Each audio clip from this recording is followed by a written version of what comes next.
Alright, this video is for you if you need a little bit more of an explanation on how to read an engineering drawing. So, an engineering drawing has a couple of things. It has a title here. It has the date it was drawn, my name, or whoever drew it. And it has a couple features, okay? So this whole thing, all of these views are called the orthographic projection. Remember, it's a really big word, but all it means is how we look at an object.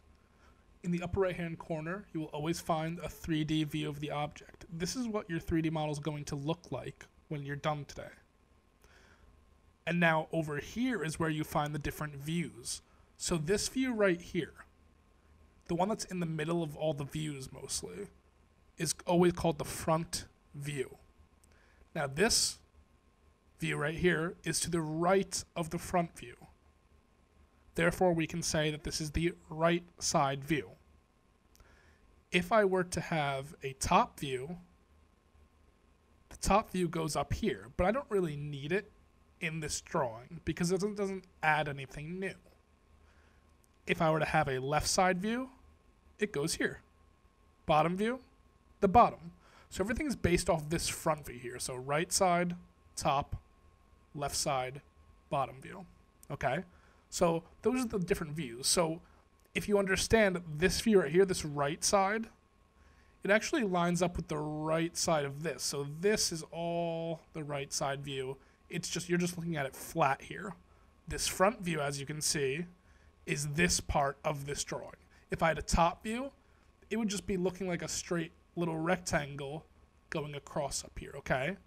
So the reason we have these views is to look at an object, and then it is to give you information. In other words, the size of the object. So today you're going to be looking at these objects, and you're going to be looking at the size, okay? So first of all, I want you to look at the width and length, okay? And the height. So for instance, I see on this card I have the height. It's right here. The height is 2.6.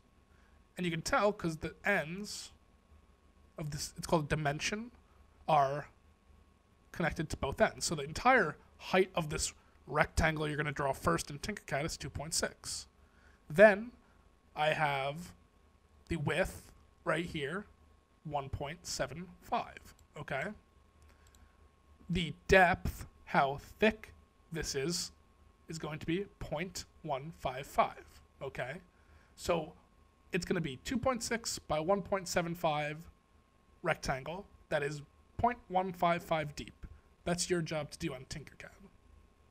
Now, these two holes here, okay? And look, I pointed to them and made notes. Note, the depth of the holes is 0.125. So you're gonna drag out a rectangle as a hole in Tinkercad and make it 0.125. Number two, put the work plane on top of the card. So you're gonna draw a rectangle, put the work plane on this view right here, the top, then draw the rectangles, which are going to be this and this. That's one of them.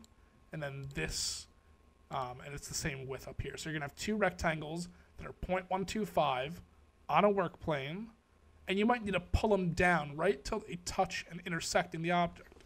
So you can see here on this side, what you're seeing here, this little dashed rectangle, that's how deep the hole goes inside, okay? You don't need to know a number. What I just want you to do is I want you to drag the black cone down enough so that the very, very top of that hole is right intersecting on the top of your rectangle. And then the third portion, it says remember to group. So once you do that, you group it, and it should end up looking like this, okay? An engineering drawing gives you numbers, dimensions, and it points out features to you so you can draw better.